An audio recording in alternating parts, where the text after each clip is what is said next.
എസ്തേർ അധ്യായം 5. 3-ാം ദിവസം എസ്തേർ രാജവസ്ത്രം ധരിച്ചും കൊണ്ട് രാജധാനിയുടെ അകത്തെ പ്രാകാരത്തിൽ ചെന്ന് രാജഗൃഹത്തിന്റെ നേരെ നിന്നു. രാജാവ് രാജധാനിയിൽ രാജഗൃഹത്തിന്റെ വാതിലിന് നേരെ തന്റെ സിംഹാസനത്തിൽ ഇരിക്കുകയായിരുന്നു. എസ്തേർ രാജ്ഞി പ്രാകാരത്തിൽ നിൽക്കുന്നത് രാജാവ് കണ്ടപ്പോൾ അവന് അവളോട് കൃപ തോന്നി. തന്റെ കയ്യിലിരുന്ന പൊൻചെങ്കോൽ രാജാവ് എസ്തേറിന്റെ നേരെ നീട്ടി. എസ്തേർ അടുത്ത് ചെന്ന് ചെങ്കോലിന്റെ അഗ്രം തൊട്ടു. രാജാവ് അവളോട്, എസ്തേർ രാജ്ഞിയെ, എന്തു വേണം? എന്താകുന്നു നിന്റെ അപേക്ഷ? രാജ്യത്തിൽ പാതിയോളമായാലും നിനക്ക് തരാം എന്ന് പറഞ്ഞു. അതിന് എസ്തേർ, രാജാവിന് തിരുവുള്ളമുണ്ടായിട്ട് ഞാൻ ഒരുക്കിയിരിക്കുന്ന വിരുന്നിന് രാജാവും ഹാമാനും ഇന്ന് വരേണം എന്നപേക്ഷിച്ചു. എസ്തേർ പറഞ്ഞതുപോലെ ചെയ്യുവാൻ ഹാമാനെ വേഗം വരുത്തുവീൻ എന്ന് രാജാവ് കൽപ്പിച്ചു. അങ്ങനെ രാജാവും ഹാമാനും എസ്തേർ ഒരുക്കിയ വിരുന്നിന് ചെന്നു. വീഞ്ഞു വിരുന്നിൽ രാജാവ് എസ്തേറിനോട്, നിന്റെ അപേക്ഷ എന്ത്? അത് നിനക്ക് ലഭിക്കും. നിന്റെ ആഗ്രഹവും എന്ത്? രാജ്യത്തിൽ പാതിയോളമായാലും അത് നിവർത്തിച്ചു തരാം എന്ന് പറഞ്ഞു. അതിന് എസ്തേർ, എന്റെ അപേക്ഷയും ആഗ്രഹവും ഇതാകുന്നു. രാജാവിന് എന്നോട് കൃപയുണ്ടെങ്കിൽ എന്റെ അപേക്ഷ നൽകുവാനും എന്റെ ആഗ്രഹം നിവർത്തിപ്പാനും രാജാവിന് തിരുവുള്ളം ഉണ്ടെങ്കിൽ രാജാവും ഹാമാനും ഞാൻ ഇനിയും ഒരുക്കുന്ന വിരുന്നിന് വരേണം. നാളെ ഞാൻ രാജാവ് കൽപ്പിച്ചതുപോലെ ചെയ്തു കൊള്ളാം എന്ന് പറഞ്ഞു. അന്ന് ഹാമാൻ സന്തോഷവും ആനന്ദവുമുള്ളവനായി പുറപ്പെട്ടുപോയി. എന്നാൽ രാജാവിന്റെ വാതിൽക്കൽ മൊർദെഖായി എഴുന്നേൽക്കാതെയും തന്നെ കൂശാതെയും ഇരിക്കുന്നത് കണ്ടു ഹാമാൻ മൊർദെഖായിയുടെ നേരെ കോപം നിറഞ്ഞു. എങ്കിലും ഹാമാൻ തന്നെത്താൻ അടക്കിക്കൊണ്ട് തന്റെ വീട്ടിൽ ചെന്ന് സ്നേഹിതന്മാരെയും ഭാര്യയായ സേരെഷിനെയും വിളിപ്പിച്ചു. ഹാമാൻ അവരോട് തന്റെ ധനമാഹാത്മ്യവും പുത്രബഹുത്വവും രാജാവ് തനിക്ക് നൽകിയ ഉന്നത പദവിയും പ്രഭുക്കന്മാർക്കും രാജഭൃത്യന്മാർക്കും മേലായി തന്നെ ഉയർത്തിയിരിക്കുന്നതും വിവരിച്ചു പറഞ്ഞു. എസ്തേർ രാജ്ഞിയും താൻ ഒരുക്കിയ വിരുന്നിന് എന്നെ അല്ലാതെ മറ്റാരെയും രാജാവിനോടുകൂടെ ചെല്ലുവാൻ അനുവദിച്ചില്ല. നാളെയും രാജാവിനോടുകൂടെ വിരുന്നിന് ചെല്ലുവാൻ എന്നെ ക്ഷണിച്ചിരിക്കുന്നു. എങ്കിലും യഹൂദനായ മൊർദെഖായി രാജാവിന്റെ വാതിൽക്കൽ ഇരിക്കുന്നത് കാണുന്നിടത്തോളം ഇതൊന്നും കൊണ്ട് എനിക്കൊരു തൃപ്തിയുമില്ല എന്നും ഹാമാൻ പറഞ്ഞു. അതിന് അവന്റെ ഭാര്യ സേരെഷും അവന്റെ സകല സ്നേഹിതന്മാരും അവനോട് 50 മുഴം ഉയരമുള്ള ഒരു കഴുമരം ഉണ്ടാക്കട്ടെ. മൊർദെഖായിയെ അതിന്മേൽ തൂക്കിക്കളയേണ്ടതിന് നാളെ രാവിലെ നീ രാജാവിനോട് അപേക്ഷിക്കണം. പിന്നെ നിനക്ക് സന്തോഷമായി രാജാവിനോടുകൂടെ വിരുന്നിന് പോകാം എന്ന് പറഞ്ഞു. ഈ കാര്യം ഹാമാനു ബോധിച്ചു. അവൻ കഴുമരം ഉണ്ടാക്കിച്ചു. എസ്തേർ അധ്യായം 6. അന്ന് രാത്രി രാജാവിന് ഉറക്കം വരായികയാൽ അവൻ ദിനവൃത്താന്തങ്ങൾ കുറിച്ചു വച്ചിരിക്കുന്ന പുസ്തകം കൊണ്ടുവരുവാൻ കൽപ്പിച്ചു. അത് രാജാവിനെ വായിച്ചു കേൾപ്പിച്ചു. ഉമ്മരപ്പടി കാവൽക്കാരായി രാജാവിന്റെ ഷണ്ഡന്മാരിൽ ബിഗ്ദാന, തേരെഷ് എന്നീ 2 പേർ അഹശ്വേരോശ് രാജാവിനെ കയ്യേറ്റം ചെയ്യുവാൻ ശ്രമിച്ചിരുന്ന സംഗതി മൊർദെഖായി അറിവ് തന്ന പ്രകാരം അതിലെഴുതിയിരിക്കുന്നത് കണ്ടു. ഇതിനു വേണ്ടി മൊർദെഖായിക്ക് എന്ത് ബഹുമാനവും പദവിയും കൊടുത്തു എന്ന് രാജാവ് ചോദിച്ചു. ഒന്നും കൊടുത്തിട്ടില്ല എന്ന് രാജാവിനെ സേവിച്ചു നിന്ന ഭൃത്യന്മാർ പറഞ്ഞു. പ്രാകാരത്തിൽ ആരുള്ളൂ എന്ന് രാജാവ് ചോദിച്ചു. എന്നാൽ ഹാമാൻ മൊർദെഖായിക്ക് വേണ്ടി താൻ തീർപ്പിച്ച കഴിവിന്മേൽ അവനെ തൂക്കിക്കളയേണ്ടതിന് രാജാവിനോട് അപേക്ഷിപ്പാൻ രാജധാനിയുടെ പുറത്ത് പ്രാകാരത്തിൽ വന്നു നിൽക്കുകയായിരുന്നു. രാജാവിന്റെ ഭൃത്യന്മാർ അവനോട്, ഹാമാൻ പ്രാകാരത്തിൽ നിൽക്കുന്നു എന്ന് പറഞ്ഞു. അവൻ അകത്ത് വരട്ടെ എന്ന് രാജാവ് കൽപ്പിച്ചു. ഹാമാൻ അകത്തു വന്നപ്പോൾ രാജാവ് അവനോട്, രാജാവ് ബഹുമാനിപ്പാൻ ഇച്ഛിക്കുന്ന പുരുഷന് എന്തെല്ലാമാകുന്നു ചെയ്തു കൊടുക്കേണ്ടത് എന്ന് ചോദിച്ചു. എന്നെ അല്ലാതെ ആരെ രാജാവ് അത്രയധികം ബഹുമാനിപ്പാൻ ഇച്ഛിക്കും എന്ന് ഹാമാൻ ഉള്ളുകൊണ്ട് വിചാരിച്ചു. ഹാമാൻ രാജാവിനോട്, രാജാവ് ബഹുമാനിപ്പാൻ ഇച്ഛിക്കുന്ന പുരുഷനു വേണ്ടി രാജാവ് ധരിച്ചു വരുന്ന രാജവസ്ത്രവും രാജാവ് കയറുന്ന കുതിരയും അവന്റെ തലയിൽ വയ്ക്കുന്ന രാജകിരീടവും കൊണ്ടുവരട്ടെ. വസ്ത്രവും കുതിരയും രാജാവിന്റെ അതിശ്രേഷ്ഠ പ്രഭുക്കന്മാരിൽ ഒരുത്തന്റെ കയ്യിൽ ഏൽപ്പിക്കണം. രാജാവ് ബഹുമാനിപ്പാൻ ഇച്ഛിക്കുന്ന പുരുഷനെ ആ വസ്ത്രം ധരിപ്പിച്ച് കുതിരപ്പുറത്ത് കയറ്റി പട്ടണവീതിയിൽ കൂടെ കൊണ്ടു നടന്നു. രാജാവ് ബഹുമാനിപ്പാൻ ഇച്ഛിക്കുന്ന പുരുഷന് ഇങ്ങനെ ചെയ്യും എന്ന് അവന്റെ മുൻപിൽ വിളിച്ചു പറയണമെന്ന് പറഞ്ഞു.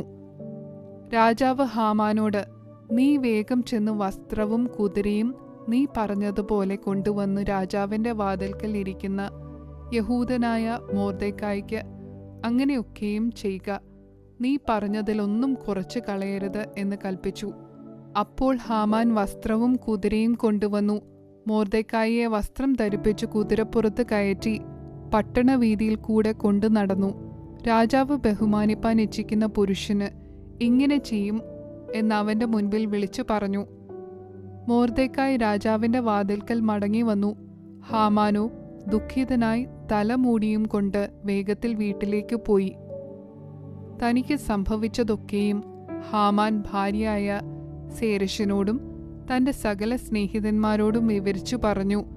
അവന്റെ വിദ്വാൻമാരും അവന്റെ ഭാര്യ സേരശും അവനോട്, മൊർദെഖായിയുടെ മുൻപിൽ നീ വീഴുവാൻ തുടങ്ങി. അവൻ യഹൂദ്യ വംശക്കാരനാകുന്നു എങ്കിൽ നീ അവനെ ജയിക്കയില്ല, അവനോട് തോറ്റുപോകുകയുള്ളൂ എന്ന് പറഞ്ഞു. അവർ അവനോട് സംസാരിച്ചു കൊണ്ടിരിക്കുമ്പോൾ രാജാവിന്റെ ഷണ്ഡന്മാർ വന്നു എസ്തേർ ഒരുക്കിയ വിരുന്നിന് ഹാമാനെ വേഗത്തിൽ കൂട്ടിക്കൊണ്ടുപോയി. എസ്തേർ അധ്യായം 7. അങ്ങനെ രാജാവും ഹാമാനും എസ്തേർ രാജ്ഞിയോടുകൂടെ വിരുന്ന് കഴിവാൻ ചെന്നു. 2-ാം ദിവസവും വീഞ്ഞ് വിരുന്നിന്റെ സമയത്ത് രാജാവ് എസ്തേറിനോട്, എസ്തേർ രാജ്ഞിയെ, നിന്റെ അപേക്ഷ എന്ത്? അത് നിനക്ക് ലഭിക്കും. നിന്റെ ആഗ്രഹം എന്ത്? രാജ്യത്തിൽ പാതിയോളമായാലും അത് നിവർത്തിച്ചു തരാം എന്ന് പറഞ്ഞു. അതിന് എസ്തേർ രാജ്ഞി, രാജാവേ, എന്നോട് കൃപയുണ്ടെങ്കിൽ, രാജാവിന് തിരുവുള്ളമുണ്ടെങ്കിൽ എൻ്റെ അപേക്ഷ കേട്ടു എൻ്റെ ജീവനെയും എൻ്റെ ആഗ്രഹം ഓർത്ത് എൻ്റെ ജനത്തെയും എനിക്ക് നൽകണമേ. ഞങ്ങളെ നശിപ്പിച്ചു കൊന്നു മുടിക്കേണ്ടതിന് എന്നെയും എൻ്റെ ജനത്തെയും വിറ്റുകളഞ്ഞിരിക്കുന്നുവല്ലോ. എന്നാൽ ഞങ്ങളെ ദാസീദാസന്മാരായി വിറ്റിരുന്നുവെങ്കിൽ വൈരിക്ക് രാജാവിൻ്റെ നഷ്ടത്തിന് തക്ക പ്രതിശാന്തി കൊടുപ്പാൻ കഴിവില്ലെന്ന് വരികിലും ഞാൻ മിണ്ടാതെ ഇരിക്കുമായിരുന്നു എന്നുത്തരം പറഞ്ഞു. അഹശ്വേരോശ് രാജാവ് എസ്തേർ രാജ്ഞിയോട്, അവനാർ, ഇങ്ങനെ ചെയ്യുവാൻ തുനിഞ്ഞവൻ എവിടെ എന്ന് ചോദിച്ചു. അതിന് എസ്തേർ, വൈരിയും ശത്രുവും ഈ ദുഷ്ടനായ ഹാമാൻ തന്നെയെന്ന് പറഞ്ഞു. അപ്പോൾ ഹാമാൻ രാജാവിൻ്റെയും രാജ്ഞിയുടെയും മുൻപിൽ ഭ്രമിച്ചുപോയി. രാജാവ് ക്രോധത്തോടെ വീഞ്ഞു വിരുന്ന് വിട്ട് എഴുന്നേറ്റു ഉദ്യാനത്തിലേക്ക് പോയി. എന്നാൽ രാജാവ് തനിക്ക് അനർത്ഥം നിശ്ചയിച്ചു എന്ന് കണ്ടിട്ട് ഹാമാൻ തന്റെ ജീവരക്ഷയ്ക്കായി എസ്തേർ രാജ്ഞിയോട് അപേക്ഷിപ്പാൻ നിന്നു. രാജാവ് ഉദ്യാനത്തിൽ നിന്ന് വീണ്ടും വീഞ്ഞു വിരുന്ന് ശാലയിലേക്ക് വന്നപ്പോൾ എസ്തേർ ഇരിക്കുന്ന മെത്തമേൽ ഹാമാൻ വീണു കിടന്നിരുന്നു. അന്നേരം രാജാവ്, ഇവൻ എൻ്റെ മുൻപാകെ അരമനയിൽ വെച്ച് രാജ്ഞിയെ ബലാത്കാരം ചെയ്യുമോ എന്ന് പറഞ്ഞു. ഈ വാക്ക് രാജാവിന്റെ വായിൽ നിന്ന് വീണ ഉടനെ അവർ ഹാമാന്റെ മുഖം മൂടി. അപ്പോൾ രാജാവിന്റെ ഷണ്ഡന്മാരിൽ ഒരുത്തനായ ഹർബോന, ഇതാ രാജാവിന്റെ നന്മയ്ക്കായി സംസാരിച്ച മൊർദെഖായിക്ക് ഹാമാൻ ഉണ്ടാക്കിയതായി 50 മുഴം ഉയരമുള്ള കഴുമരം ഹാമാന്റെ വീട്ടിൽ നിൽക്കുന്നു എന്ന് രാജസന്നിധിയിൽ ബോധിപ്പിച്ചു. അതിന്മേൽ തന്നെ അവനെ തൂക്കിക്കളവീൻ എന്ന് രാജാവ് കൽപ്പിച്ചു. അവർ ഹാമാനെ അവൻ മൊർദെഖായിക്ക് വേണ്ടി നാട്ടിയിരുന്ന കഴുമരത്തിന്മേൽ തന്നെ തൂക്കിക്കളഞ്ഞു. അങ്ങനെ രാജാവിന്റെ ക്രോധം ശമിച്ചു. എസ്തേർ അധ്യായം 8. അന്ന് അഹശ്വേരോശ് രാജാവ് യഹൂദന്മാരുടെ ശത്രുവായ ഹാമാന്റെ വീട് എസ്തേർ രാജ്ഞിക്ക് കൊടുത്തു. മൊർദെഖായിക്ക് തന്നോടുള്ള ചാർച്ച ഇന്നതെന്ന് എസ്തേർ അറിയിച്ചതുകൊണ്ട് അവൻ രാജസന്നിധിയിൽ പ്രവേശം പ്രാപിച്ചു. രാജാവ് ഹാമാന്റെ പക്കൽ നിന്നെടുത്ത തന്റെ മോതിരം ഊരി മൊർദെഖായിക്ക് കൊടുത്തു. എസ്തേർ മൊർദെഖായിയെ ഹാമാന്റെ വീട്ടിന് മേൽവിചാരകനാക്കി വെച്ചു. എസ്തേർ പിന്നെയും രാജാവിനോട് സംസാരിച്ചു അവന്റെ കാൽക്കൽ വീണു. ആഗാഗ്യനായ ഹാമാന്റെ ദുഷ്ടതയും അവൻ യഹൂദന്മാർക്ക് വിരോധമായി നിരൂപിച്ച ഉപായവും നിഷ്ഫലമാക്കണമെന്ന് കരഞ്ഞ് അപേക്ഷിച്ചു. രാജാവ് പൊൻചെങ്കോൽ എസ്തേറിന്റെ നേരെ നീട്ടി, എസ്തേർ എഴുന്നേറ്റ് രാജസന്നിധിയിൽ നിന്ന് പറഞ്ഞത്: രാജാവിന് തിരുവുള്ളമുണ്ടായി, തിരുമുൻപാകെ എനിക്ക് കൃപ ലഭിച്ചു രാജാവിന് കാര്യം ന്യായമെന്ന് ബോധിച്ച് തൃക്കണ്ണിൽ ഞാനും പ്രിയയായിരിക്കുന്നുവെങ്കിൽ രാജാവിൻ്റെ സകല സംസ്ഥാനങ്ങളിലും യഹൂദന്മാരെ മുടിച്ചു കളയണമെന്ന് ആഗാഗ്യനായ ഹമ്മെദാദായുടെ മകൻ ഹാമാൻ എഴുതിയ ഉപായലേഖനങ്ങളെ ദുർബലപ്പെടുത്തേണ്ടതിന് കൽപ്പന അയക്കണമേ. എൻ്റെ ജനത്തിന് വരുന്ന അനർത്ഥം ഞാൻ എങ്ങനെ കണ്ട് സഹിക്കും? എൻ്റെ വംശത്തിൻ്റെ നാശവും ഞാൻ എങ്ങനെ കണ്ട് സഹിക്കും? അപ്പോൾ അഹശ്വേരോശ് രാജാവ് എസ്തേർ രാജ്ഞിയോടും യഹൂദനായ മൊർദെഖായിയോടും കൽപ്പിച്ചത്: ഞാൻ ഹാമാന്റെ വീട് എസ്തേറിന് കൊടുത്തുവല്ലോ. അവൻ യഹൂദന്മാരെ കയ്യേറ്റം ചെയ്യുവാൻ പോയതുകൊണ്ട് അവനെ കഴുമരത്തിന്മേൽ തൂക്കിക്കളഞ്ഞു. നിങ്ങൾക്ക് ബോധിച്ചതുപോലെ നിങ്ങളും രാജാവിൻ്റെ നാമത്തിൽ യഹൂദന്മാർക്ക് വേണ്ടി എഴുതി രാജാവിൻ്റെ മോതിരം കൊണ്ട് മുദ്രയിടുവീൻ. രാജനാമത്തിൽ എഴുതുകയും രാജമോതിരം കൊണ്ട് മുദ്രയിടുകയും ചെയ്ത രേഖയെ ദുർബലപ്പെടുത്തുവാൻ ആർക്കും പാടില്ലല്ലോ. അങ്ങനെ സീവാൻ മാസമായ 3-ാം മാസം 23-ാം തീയതി തന്നെ രാജാവിൻ്റെ രായസക്കാരെ വിളിച്ചു. മൊർദെഖായി കൽപ്പിച്ചതുപോലെയൊക്കെയും അവർ യഹൂദന്മാർക്ക് ഹിന്ദുദേശം മുതൽ കൂശ് വരെയുള്ള 127 സംസ്ഥാനങ്ങളിലെ രാജപ്രതിനിധികൾക്കും ദേശാധിപതിമാർക്കും സംസ്ഥാന പ്രഭുക്കന്മാർക്കും അതത് സംസ്ഥാനത്തിലേക്ക് അവിടുത്തെ അക്ഷരത്തിലും അതത് ജാതിക്ക് അതത് ഭാഷയിലും യഹൂദന്മാർക്ക് അവരുടെ അക്ഷരത്തിലും ഭാഷയിലും എഴുതി.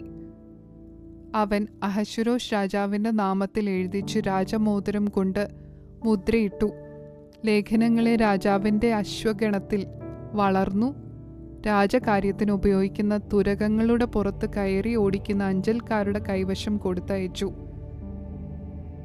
അവയിൽ രാജാവ് അഹശ്വേരോശ് രാജാവിൻ്റെ സകല സംസ്ഥാനങ്ങളിലും ആദാർ മാസമായ 12-ാം മാസം 13-ാം തീയതി തന്നെ അതത് പട്ടണത്തിലെ യഹൂദന്മാർ ഒന്നിച്ചുകൂടി തങ്ങളുടെ ജീവരക്ഷയ്ക്ക് വേണ്ടി പൊരുതു നിൽപ്പാനും തങ്ങളെ ഉപദ്രവിപ്പാൻ വരുന്ന ജാതിയുടെയും സംസ്ഥാനത്തിൻ്റെയും സകല സൈന്യത്തെയും കുഞ്ഞുങ്ങളെയും സ്ത്രീകളെയും നശിപ്പിച്ച് കൊന്നുമുടിപ്പാനും അവരുടെ സമ്പത്ത് കൊള്ളയിടുവാനും യഹൂദന്മാർക്ക് അധികാരം കൊടുത്തു. അന്നത്തേക്ക് യഹൂദന്മാർ തങ്ങളുടെ ശത്രുക്കളോട് പ്രതിക്രിയ ചെയ്യുവാൻ ഒരുങ്ങിയിരിക്കണമെന്ന് സകല ജാതികൾക്കും പരസ്യം ചെയ്യേണ്ടതിന് കൊടുത്ത തീർപ്പിൻ്റെ പകർപ്പ് ഓരോ സംസ്ഥാനത്തിലും പ്രസിദ്ധമാക്കി. അങ്ങനെ അഞ്ചൽക്കാർ രാജകീയ തുരകങ്ങളുടെ പുറത്ത് കയറി രാജാവിൻ്റെ കൽപ്പനയാൽ നിർബന്ധിതരായി ബന്ധപ്പെട്ട് ഓടിച്ചുപോയി ശൂഷൻ രാജധാനിയിലും തീർപ്പ് പരസ്യം ചെയ്തു. എന്നാൽ മൊർദെഖായി നീലവും ശുഭ്രവുമായ രാജവസ്ത്രവും വലിയ പൊൻകിരീടവും ചണനൂൽ കൊണ്ടുള്ള രക്താംബരവും ധരിച്ച് രാജസന്നിധിയിൽ നിന്ന് പുറപ്പെട്ടു. ശൂഷൻ പട്ടണം ആർത്തു സന്തോഷിച്ചു. യഹൂദന്മാർക്ക് പ്രകാശവും സന്തോഷവും ആനന്ദവും ബഹുമാനവും ഉണ്ടായി.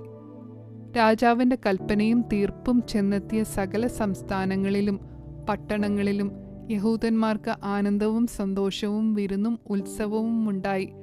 യഹൂദന്മാരെയുള്ള പേടി ദേശത്തെ ജാതികളിന്മേൽ വീണിരുന്നതുകൊണ്ട് അവർ പലരും യഹൂദന്മാരായി തീർന്നു.